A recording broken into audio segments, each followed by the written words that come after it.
Saudara, Rasulullah SAW ketika dilanda gempa bumi, beliau letakkan tangan beliau ke tanah. Kemudian beliau berkata, wahai bumi, belum saatnya bagimu. Wahai bumi, belum saatnya bagimu. Kemudian beliau berkata, maksiat apa yang telah kalian lakukan sehingga Allah Subhanahu wa taala berikan gempa bumi ini kepada kita. Sayyidina Umar bin Khattab radhiyallahu an, ketika dilanda gempa bumi, beliau berkata, sungguh terlalu cepat kita bermaksiat kepada Allah sehingga Allah berikan ini gempa bumi kepada kita. Kalau besok ada gempa bumi lagi, saya tidak akan tinggal dengan kalian. Sayyidina Umar bin Abdul Aziz ketika dilanda gempa bumi, beliau kirim surat kepada seluruh para gubernur-gubernur yang isi suratnya, wahai para gubernur, bertaubatlah kepada Allah dan sedekahkan harta kalian di jalan Allah Subhanahu wa taala. Sayyidina Ka'ab ibn Malik ketika dilanda gempa bumi, apa kata beliau? Tidaklah bumi bergoncang, tidaklah bumi bergetar, kecuali terlalu banyak hamba-hamba yang berbuat dosa di atasnya, sehingga bumi bergetar, bumi bergoncang karena malu dan takut kepada Allah atas terlalu banyak hamba-hamba yang berbuat dosa di atas bumi. Sayyidina Anas ibn Malik radhiyallahu anhu, beliau pernah bertanya kepada Sayyidatuna Aisyah radhiyallahu anha. Apa kata Sayyidina Anas? Wahai Aisyah, bagaimana pendapatmu tentang gempa bumi? Apa kata Sayyidah Aisyah? Wahai Anas ibn Malik, apabila 3 perkara sudah merajalela di mana-mana. Apa 3 perkara tersebut? Yang pertama khamr, yang pertama minuman keras. Apabila khamr, apabila minuman keras merajalela di mana-mana, yang tua mabok, yang muda mabok, yang kaya mabok, yang miskin mabok, mabok di mana-mana. Yang kedua, perzinahan. Apabila perzinahan merajalela di mana-mana, pelacuran merajalela di mana-mana. Yang ketiga, apabila musik-musik dunia merajalela di mana-mana. Orang lupa baca Quran, lupa zikir, lupa tahlil, lupa tahmid, lupa tasbih, lupa takbir, lupa tamjid, lupa istighosah, sibuk dengan musik-musik dunia. Apabila 3 perkara ini merajalela, maka Allah berkata, wahai bumi, berguncanglah engkau. Wahai bumi, berguncanglah engkau. Apabila mereka bertobat, berhenti guncanganmu. Tetapi apabila mereka tidak bertobat, guncang mereka sehingga binasa, saudara-saudara. Jadi Allah Subhanahu wa taala berikan ini gempa bumi karena terlalu banyak hamba-hamba yang berbuat dosa.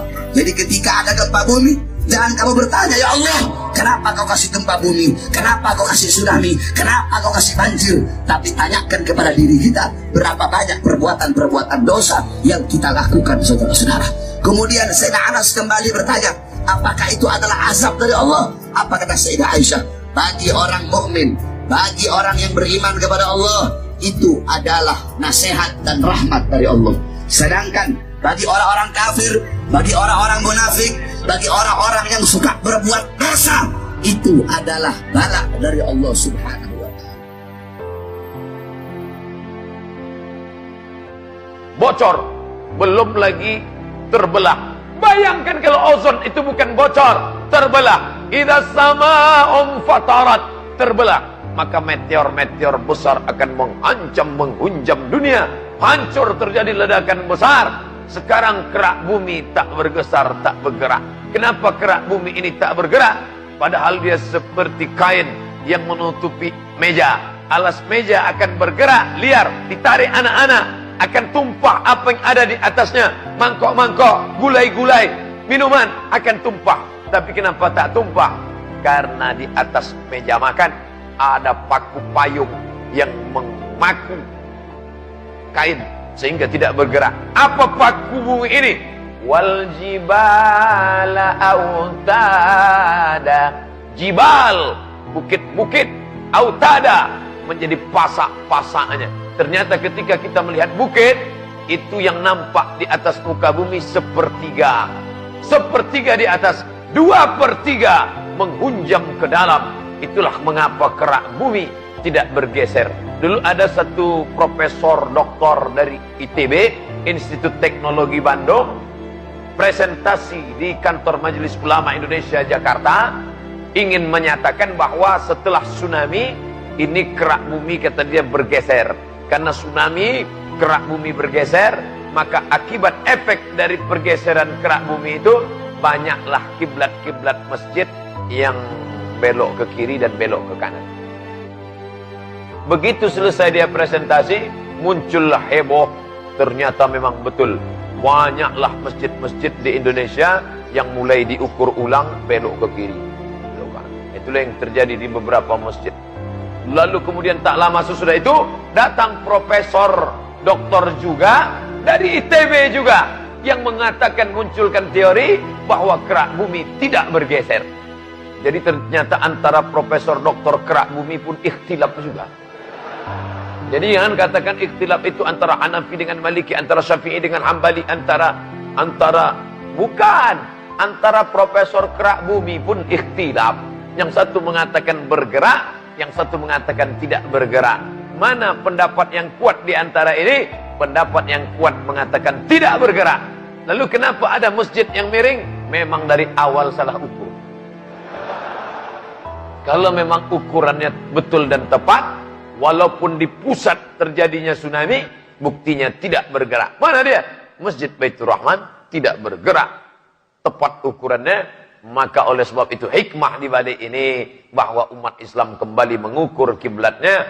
Terserah pendapat yang mengatakan mesti tepat betul, ataukah pendapat Al-Mukarram Profesor Dr. Almarhum Ali Mustafa Yaakob yang mengatakan tak perlu tepat betul, asalkan sudah menghadap. Sudah, serahkan pada Allah Subhanahu wa taala. Yang jelas kerak bumi tidak bergerak karena ada paku-pakunya. Tapi nanti paku itu akan cabut. Tanggal bagaimana bisa tercabut? 2/3 yang ada dalam tanah naik ke atas. Itulah mana ayat wa takunul jibal kal ihnil maufush. Gunung Bromo, Gunung Kidul, Gunung Merapi, Gunung Kelut, Gunung Sibaya, semua gunung, bukit-bukit kal jibal wa takunul jibal, bukit-bukit kal ihnil mamfush, seperti bulu kambing yang diletakkan di atas tapak tangan. Orang Arab kalau mau buat baju musim dingin, karena takut kedinginan, maka dibuatlah baju dari bulu kambing. Bulu kambing dicukur, setelah itu dipintal menjadi benang. Ketika bulu kambing sudah dicukur, diletakkan di atas tikar, lalu datang angin bertiup. Begitulah manusia tak ada harganya. Kalau Gunung Bromo, Gunung Kidul, Gunung Sibaya, Gunung Merapi seperti bulu kambing dihembus angin, lalu Abdul Somad seperti apa waktu itu?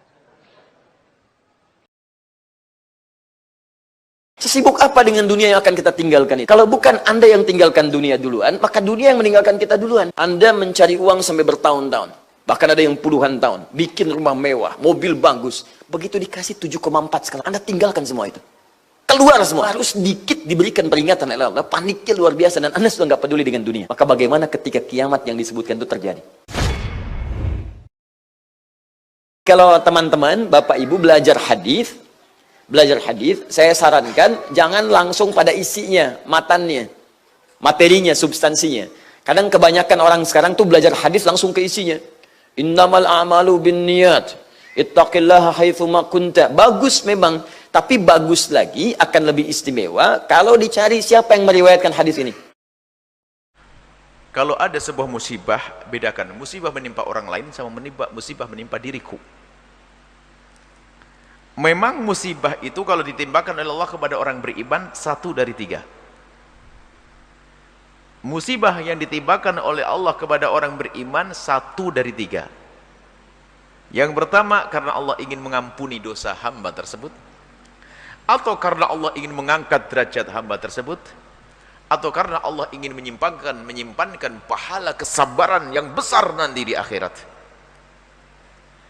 Jadi ada orang, Allah sayang kepada hamba tersebut, cuman hamba ini kok sering berdosa, sesaat dengan matanya sania, tapi Allah sayang. Allah tidak ingin menyiksa hamba tersebut di akhirat, maka ditimpakan musibah kepadanya, ceder, habislah dosanya. 1. Ada orang baik, soleh, nggak pernah banyak maksiat, bahkan mungkin jarang maksiat, tapi Allah merindukan ini hamba pangkatnya tinggi, tapi kok ibadahnya pas-pasan. Dosa sih enggak, ibadah pas-pasan. Duha aja 2 terus, padahal sampai 8 itu, ya kan? 2 terus duhanya. Witirnya ngepres 3 tuh. Allah sayang kepada hamba tersebut, pengen diletakkan pangkat tinggi bersama anbiya dan seterusnya, maka Allah kasih musibah. Berarti musibah mau diangkat derajatnya. Yang ketiga, Allah sayang kepada hamba ini, amal ibadah jarang, padahal dia seharusnya pahalanya gede nanti di akhirat. Maka Allah beri pahala orang tersebut dengan cara diberi oleh Allah musibah, ternyata dia sabar, maka pahalanya kesabaran tidak ada hitungannya di hadapan Allah. Maka nanti orang-orang yang ketimpa musibah lalu sabar di akhirat itu melihat pahalanya kaget. Ya Allah, ini pahala apa? Dijawab, ini pahala sakitmu waktu di dunia dulu, waktu seminggu kau sakit parah. Setelah itu ngomong, ya Allah, kalau tahu begini kenapa saya tidak seumur hidup saya sakit, ya Allah. Tapi nggak boleh loh di sini minta begitu. Itu di akhirat nanti kisahnya. Sekarang jangan sok, ya Allah berikan saya sakit seumur hidup, nggak kuat nanti, awas, hati-hati. Kalau ngomong yang benar, jangan salah ya. Kalau ngomong yang baik, Allah berikan kesehatan, Rabbana atina fid dunya hasanah, jangan salah. Itu kisah di akhirat seperti itu. Orang ketimpa musibah loh, pahalanya gede, ya Allah. Kalau tahu begini, kenapa tidak sakit saja dari awal sampai akhir, biar gede lagi pahalanya. Itu di akhirat kisahnya. Nah, kemudian maka dari itu, kalau Anda melihat orang tertimpa musibah, Anda harus bedakan. Itu musibah menimpa Anda atau orang lain. Kalau musibah menimpa kepada Anda, langsung yang harus Anda hadirkan adalah yang pertama, karena dosa-dosa saya. Pantas, ya Allah, ini karena dosa saya, mata saya sering lihat yang haram, televisi, tontonan, ya Allah, ampuni saya, ya Allah. Sadar, karena menimpa diri saya. Tapi kalau menimpa orang lain, Anda jangan yang pertama ini. Kalau menimpa orang lain, wah ini karena dosa-dosamu, wah enak, tidak boleh begitu. Kalau orang lain, besarkan hatinya, apalagi musibahnya berat kayak gempa dan sebagainya. Kalau Allah ingin mengangkat derajatmu, kalau Allah ingin mengangkat derajatmu, Allah berikan pahala. Jangan saya nanya, karena dosa-dosamu. Dibalik sama malaikat, kamu juga kena musibah besok, kamu juga punya dosa kok, kan gitu. Makanya tolong ya, cara pandang yang beda. Kalau memang urusan musibah menimpa kepada kita, hendaknya kita koreksi diri. Itu karena dosa-dosa kita. Sekarang malah kebalikannya. Kalau kena musibah, aduh ya Allah, kok kena musibah lagi, dosa apa ya Allah? Dosa apa? Banyak dosamu. Kok ada dosa apa ini? Model apa ini orang ini? Nah, tolong ya, Anda melihat Lombok. Jangan pandang dengan yang pertama. Pandang Lombok dengan pandangan yang kedua. Karena Allah ingin mengangkat derajatnya orang Lombok. Bahkan banyak wilayah-wilayah yang sangat Islami, yang tertimpa banyak orang-orang soleh di sana, orang-orang baik, umat yang terdidik, bahkan masyhur dengan kebaikan Islam yang sangat baik. Memang ada wilayah, ada perubahan-perubahan, tapi jangan lalu berkata itu karena dosanya orang Lombok. Nggak boleh begitu.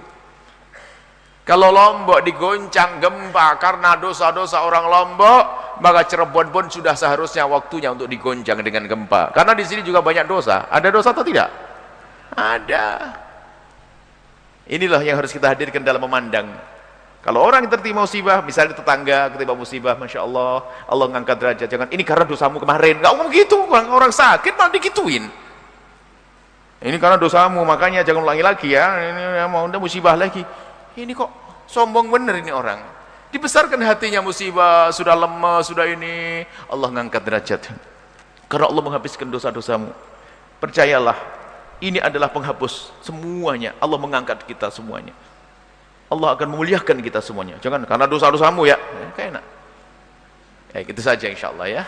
Pandang mereka dengan pandangan yang jujur, pandangan yang kasih sayang. Jangan pandang mereka dengan pandangan merendahkan. Itu saja. Wallahu a'lam bissawab. 124.000, nggak akan kurang. Maka wali kalau mati pasti ada pengganti. Jadi nggak usah khawatir. Kalau wali mati tidak ada pengganti, tunggu aja kiamat. Pasti kiamat. Jadi ada wali Allah itu zikirnya menahan gunung api meletus. Ada wali zikirnya menahan hujan biar nggak turun berlebihan. Ada wali yang kerjaannya menahan supaya air laut itu tidak banjir rob berlebihan. Kalaupun terjadi mau gimana lagi ya. Ada wali di kutub utara, di kutub selatan. Sekarang orang menyebut global warming. Setiap hari ada es itu mencair. Berarti ada zikir yang sudah hilang di situ. Jangan-jangan walinya sudah meninggal. Ya. Maka jangan salah, di setiap gunung itu ada wali.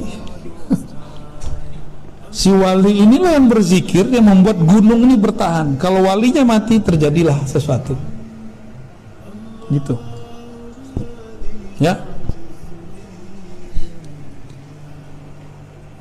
Gempa bumi. Gempa boleh terjadi, tapi jadi bencana enggak? Kalau walinya mati, itu jadi bencana besar. Dan sekarang banyak wali yang mati. Mesti ada yang melanjutkannya. Dalam proses transfer ini, estafet ini, disitulah terjadi bencana-bencana. Ini kacamata ilmu ma'rifatullah ya. Bukan kalau orang BMKG mungkin ngomong ini gejala alam, ya itu urusan ente. Kita punya urusan lain. Ilmu kita tidak bertentangan, cuma berbeda. Ya, ilmu kita tidak bertentangan dengan BMKG kah, geologi kah, ilmu itu punya urusan sendiri. Kita punya urusan sendiri juga, gitu. Ya laptop sebagus apa, handphone sebagus apa, tetap harus ada yang operasionalkannya. Kalau orangnya hilang ya kacau, sama lah kira-kira begitu. Katanya robot hebat, tetap harus ada orang yang memprogramnya. Programnya lewat ya lewat juga deh ntar. Ya. Ilang no sombong-sombong, ilang no cangkeman sing macem-macem. Mbok di koran, mbok di TV, mbok di internet, di jero hatimu dhewe. Leren ono ta. Leren ono iki gak diajar, kon gak diajar iki kok. Gak diajar. Aku gak tega. Aku gak tega ndelok awakmu kabeh. Aku gak tega. Ya Allah. Sampeyan sayang. Sing ngelompok-ngelompok ngeten iki sampeyan lindungi ya Allah. Kanjeng Nabi seliwar-seliwar sayang karo awakmu kabeh, gak tau kok kabeh. Kon gak tau kangen karo wong sing kate nyelametno kon. Kon gak tau kangen karo pihak sing janjane ngekek rezekimu. Mripatmu kok gawe apa, kupingmu kok gawe apa. Iki kok nek diajar temen ya apa kon. Terima kasih telah menonton. Jangan lupa klik tombol subscribe, like, komen, dan share sebagai bentuk dukungan terhadap channel kami. Wassalamualaikum warahmatullahi wabarakatuh.